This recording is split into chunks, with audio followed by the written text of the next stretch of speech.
Hey, LiteWeights, are you ready to get featherstoned? It's us Jaybirds, perched pretty, for episode 2. I'm Leah. And I'm Lynn. The topic of discussion today, LiteWeights, is not comparing yourself to others. Oof. And that's easier said than done. For sure. In what ways, Lynn? Well, I think let's just use us as an example. Boom, baby, nothing but the sources from this couch. The truth to the couch to your mouth. And not the couch mouth. Not the couch mouth. Oh man. Do we start growing when we stop comparing ourselves to other people? That's a thinker. That's deep. Not comparing yourself to others, yourself to yourself. And what I mean by that is the expectations and potential that you hold of yourself when you're not seeing the reality. I'm in that position right now. Let's be honest. Whoa. To start living in the reality. Yeah, that you recognized for yourself. Huge. Thank you. Huge. Thank you. Because what hard work has to get put into that? You recognizing that there's a need for change. It's crazy because it comes from a place of uncomfortability. Yeah. And that's a lot of self-reflection that I had to do at the end of the day. Honoring yourself. Quitting a job. Putting my notice in. Didn't quit on the spot. But it was realizing that whatever I'm doing, I'm good at, of course. But if I don't have a passion in doing it, if I'm not fueled every day of feeling like I'm making an impact, I don't have the drive to do it. And then what am I here for? Just the stability and comfort of a paycheck?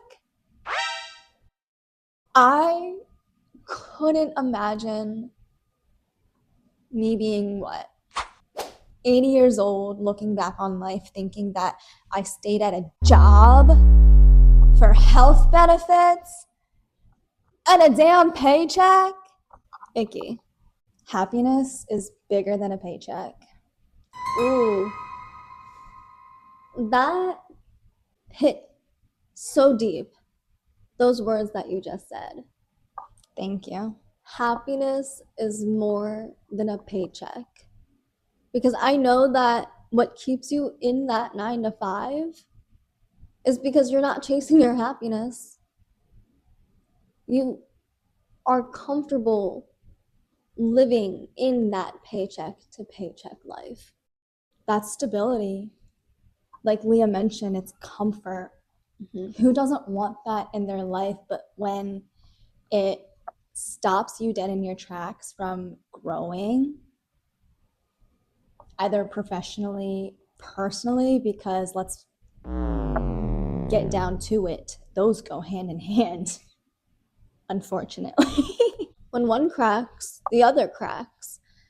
And usually you pick which one happens first until you realize they just all need a crack.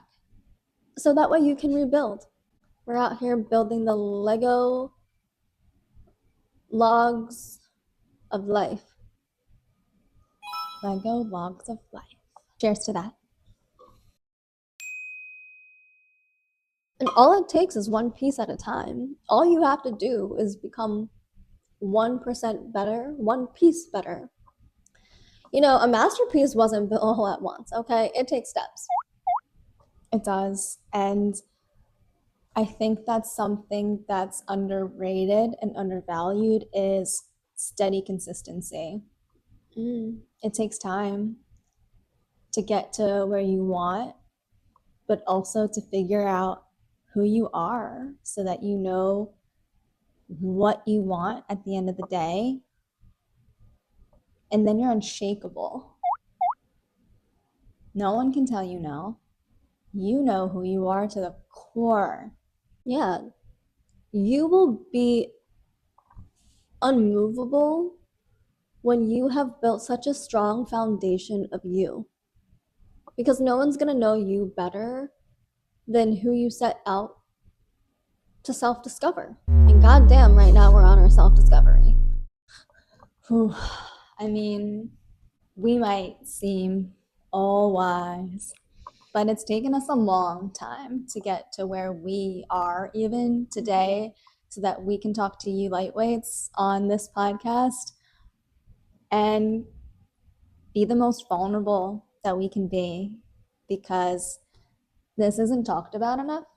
At least I don't hear. And what do you not hear? People willing to look within deep enough so that they can heal. A lot of that comes through dun, da, da, da, accountability. Wow. And damn, do people hate to be held accountable? It's true.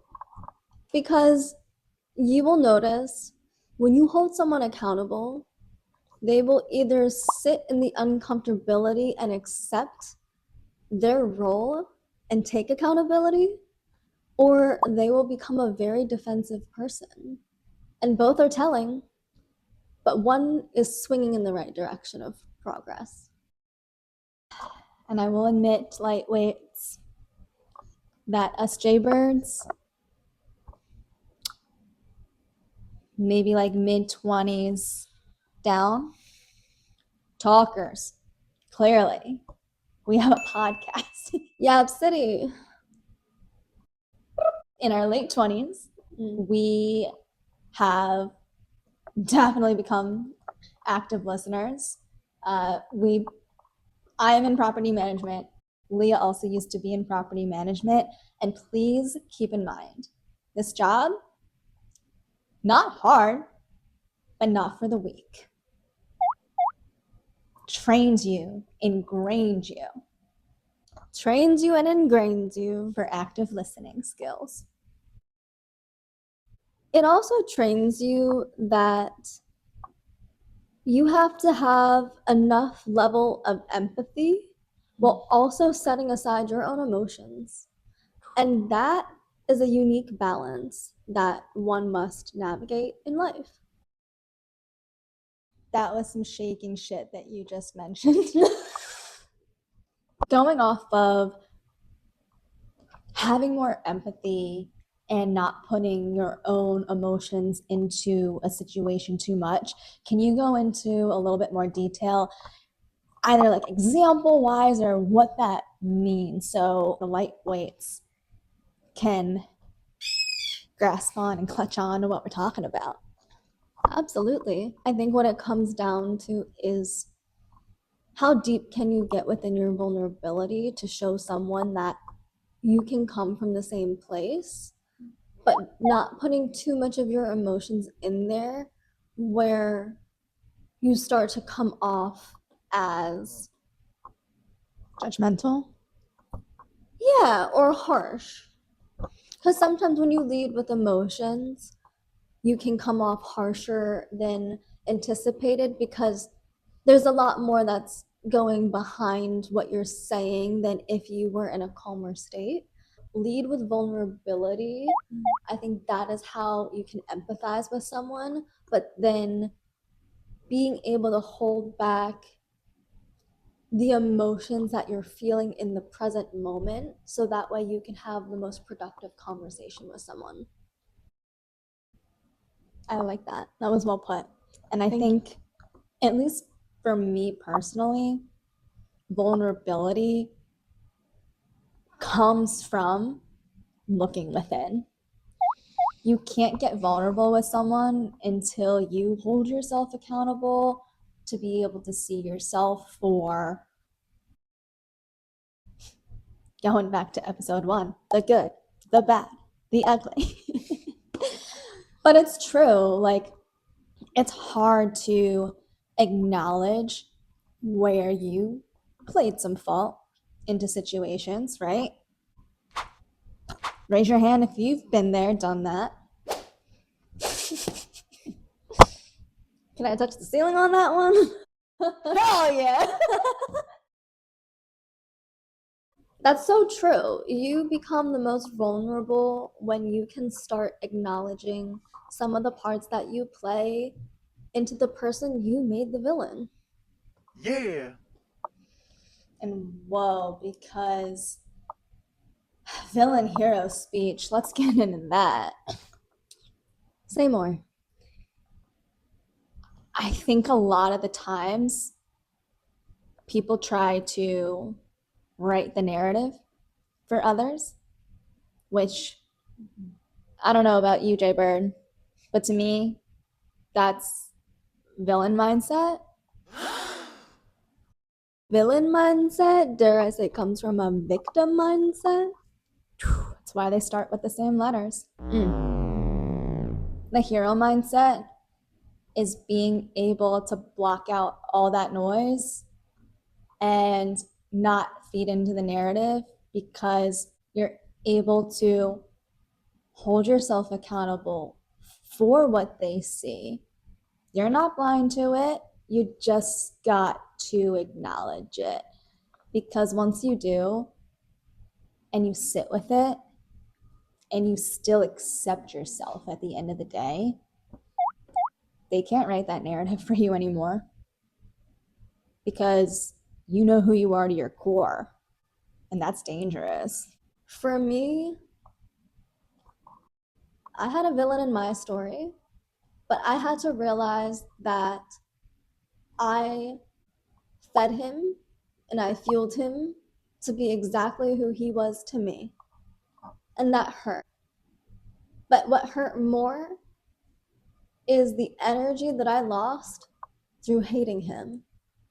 It was a lot easier to forgive myself, forgive the part that I played, and the outcome that unfolded. But I learned a lesson.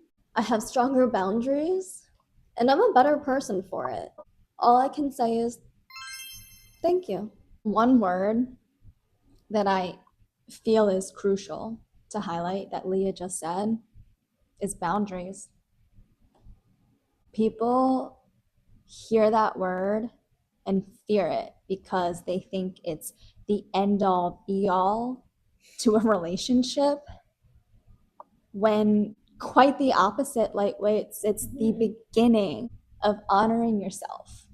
When you draw healthy boundaries for yourself, it allows you to stop comparing yourself to other people and start thriving for who you are and what feels right for you. Should we go over what for us have been healthy boundaries? Oh, yeah. Would you like to take it away with healthy boundary number 1? Okay. Healthy boundary number 1, use your throat chakra. By that, I mean, when you feel something, say it. And it doesn't mean that your words have to be harsh or cruel. It's actually not about the words at all. It's just about how you deliver the message. The big point is you need to just deliver the message. It doesn't have to be perfect. And I think that was what was holding me back for a long time, is people pleasing and trying to make what I wanted to say, what I was feeling, this perfect situation so I could control it. And that's the first part. You can't control what's out of your control. That's important what you just said. Stop controlling the uncontrollables. That's what's taking away your energy. It's unhealthy. It's draining. Reclaim it. Stop worrying about what's out of your control. Put energy towards what you know can flourish through your actions. And the name of the game is all about actions. Words in this world are lightweight. They don't mean nothing if they're not backed up by consistent actions.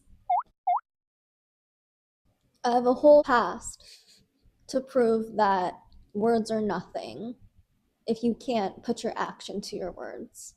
So, yes, it is true what they say. Actions do speak louder than words. And not just in others. I just want to make that very clear. Actions for yourself, because at the end of the day, if you're not honoring yourself by doing the actions that are necessary, the only person you disappoint is yourself, not anyone else. No one else is rooting for you harder than you. You will always put yourself first. No one is going to put you before themselves. So focus on you. Worry about the rest when you're already on the pedestal of your dreams. You can't pour into other people's cups when you have nothing in yours. How does that work? My favorite analogy, airplanes. When turbulence is at its utmost turbulent. Oh my god. And the masks come down. What is the message that those lovely flight attendants tell you? Strap yours on before you attend to someone else's.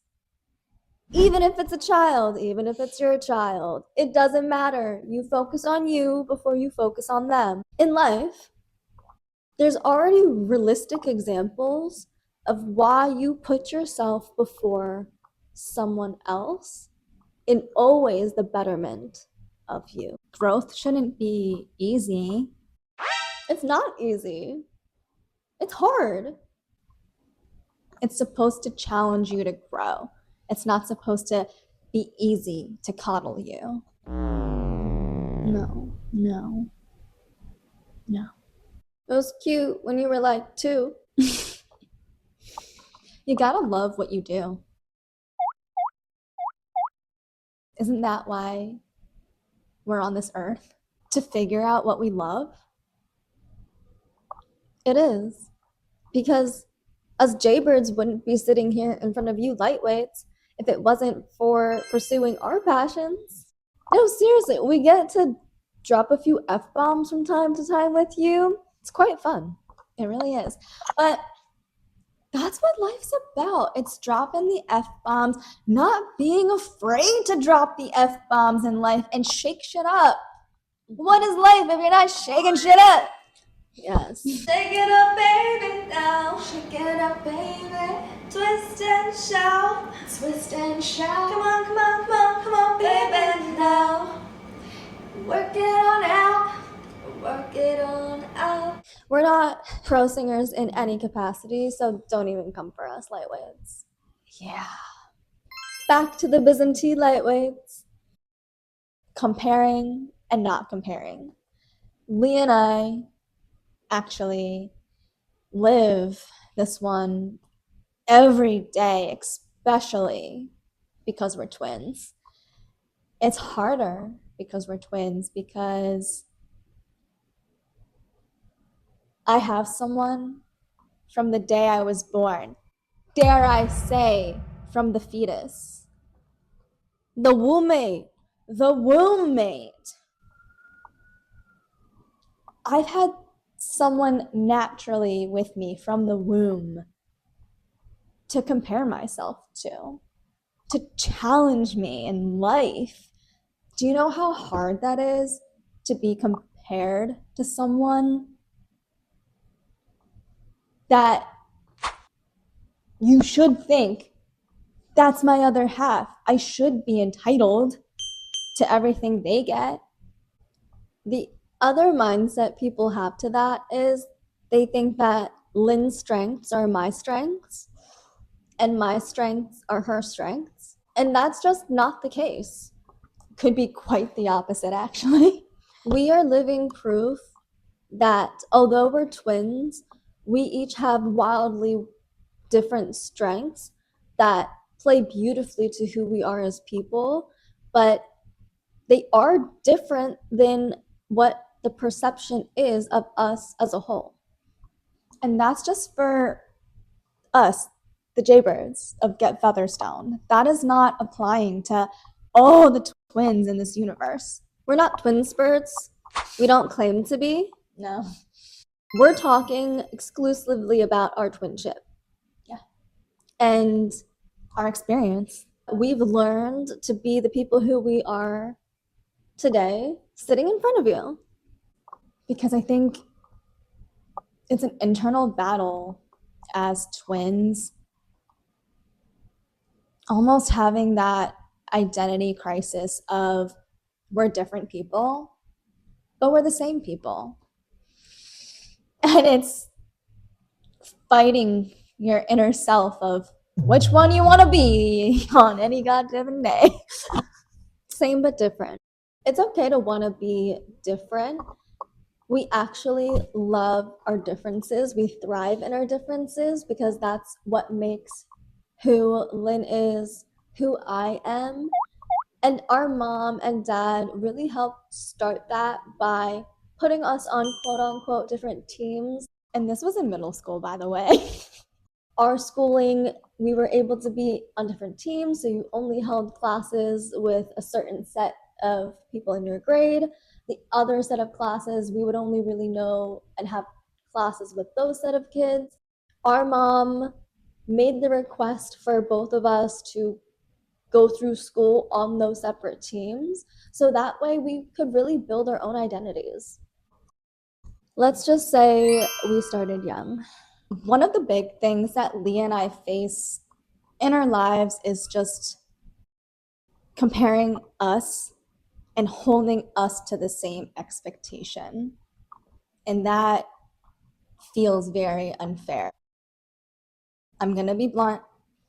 Friends, family, an out of our control influence to what fed and fueled the perception of needing to compare ourselves to each other so hard is because other people were pushing that propaganda on us, making us one unit. When in reality, we're individuals. It's not until this later on in life where we have figured out our strengths and realize that it has allowed us to not make the comparisons to each other because our strengths are not each other's strengths, Yeah. and the direction that it's going to take us in are two different visions that of course will intertwine naturally when they need to, but we have our own visions, we have our own dreams that we want to pursue. We've stopped comparing ourselves to each other and we focus on what can I provide the world so that it leaves my mark, not our mark. And it's just, what can I do for myself? Because at the end of the day, I'm my own unique person. Leah and I always have known this, but we always joke around and say, God, he knew that if he made us into one person, whoo, we would have been way too powerful for this world, like humanly world. So what did he do? Split us into two people, twins nonetheless, and said, I'm gonna sprinkle a couple traits, a couple skills into this one. I'm gonna sprinkle totally opposite skills and traits into this sister. And together we have each other's strengths and weaknesses, and we are so complementary of each other. It's wild. We are. It is almost as if we were each other's mirrors. So I get to see something in her that is different. She gets to see something in me that's different. But together, we both teach each other something.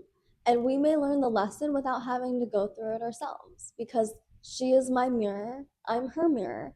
I can see the things that she goes through in life, and also learn from them.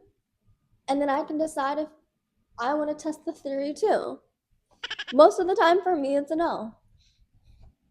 Leah's done a great job throughout our life just by learning from example. Yeah. I've made it easy, I've made it hard, I've made it an interesting experience to watch. A roller coaster. But I was in that seat right next to her. All aboard! Choo-choo! What it comes down to is you need to honor yourself.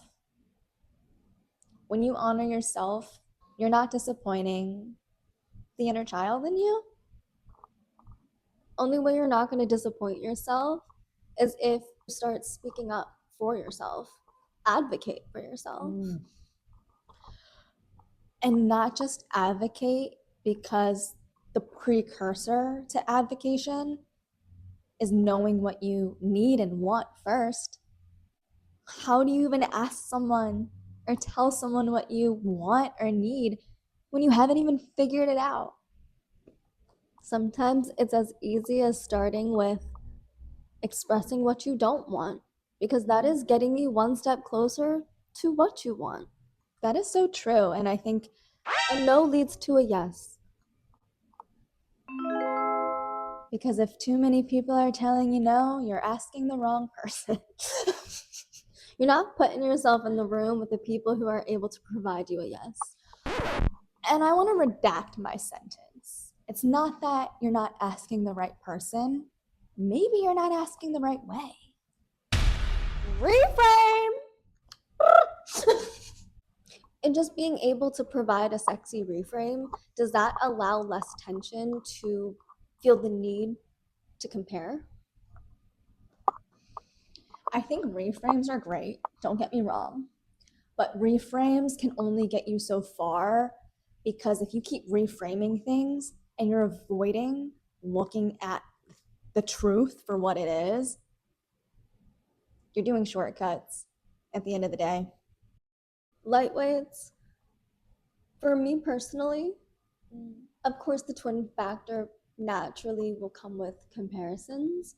And since she right now is employed and I am living life professionally, there is just a natural comparison that I will draw between myself and this beautiful Jaybird, because what she has, health benefits, a steady income, is everything that I don't have. And would that stress a person out? Absolutely. But what I've realized is that the money will come when you truly are at your happiest. Money does not flow in when you're in a scarcity mindset. So why was I comparing myself to someone who was not in the same position as I was in? I had to look at only myself and realize you're in the second act for a reason. You're done living that ordinary life. You're ready to pursue that ultimate dream that will make you happy. And once I stopped comparing myself to not having that corporate life, 9 to 5, that sustainable lifestyle, and realized I have all the time in my world to learn a new industry, to get acquainted with myself in a new way, almost introduce myself to this new happier version. It felt amazing, and it made me forget the need to want to compare myself. Like she said, I'm employed with the stability of, quote, quote, the job, the paycheck, the health benefits. But then naturally, I compare myself to my twin, and I see her funployed, living life professionally, pursuing her passions, and really digging deep into it. And then sitting on the other side of that, feeling like, whoa, I feel stagnant because I'm not pursuing my passion anymore, and I'm only pursuing a paycheck. that doesn't feel good. You always want what the other person has because you can't truly see the opportunity that has been placed in front of you. And that took me a lot to recognize for myself that I didn't need to be fulfilled through a regular job because I'm finding fulfillment in what I'm doing now. And I've never been quite excited the way I am in starting this podcast. And I know that it will take me places because the enthusiasm is real. I couldn't say that in my previous life. It's huge to pivot in your life at any age. We're so young still. Like, we have all the time in the world to figure out what we want to do and do it again and do it again. And that's exciting. And with that, like Leah mentioned, money is attracted to people it feels safe with. I heard that from a very wise woman. I don't remember who she is, but if you know, please drop it in the comments. And how have you set up your life to be safe so that money can flow to you? That's the $1 million question. I hold an abundant mindset for myself. What does that mean? I allow myself to know. It's not that I think I'm gonna get money. It's not that I think my life is gonna turn out the way I want it to. I know. And that's the biggest difference. Knowing and believing and just thinking that it's gonna happen or that things are gonna come to you. It goes back to the be kind to yourself, be kind in the words that you use because the world doesn't know any difference. So, yeah, start saying that I know it will happen. It has already happened. Ask for the most because the world's not on a budget. In the world of us Jaybirds, especially Lynn Featherstone, I have so many mottos and mantras that I go by.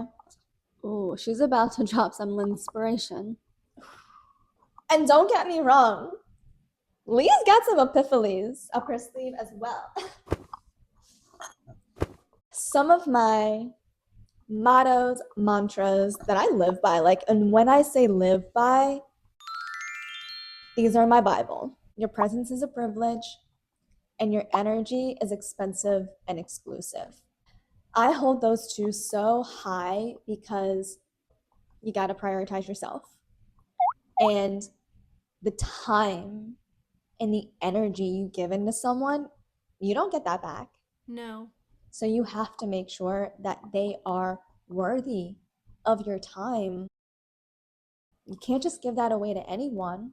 Don't settle for low vibration energy when you are meant to be placed and surrounded by high vibrational energy. Because when you choose you, the universe starts putting things in your path, and you will start attracting things that also are choosing you.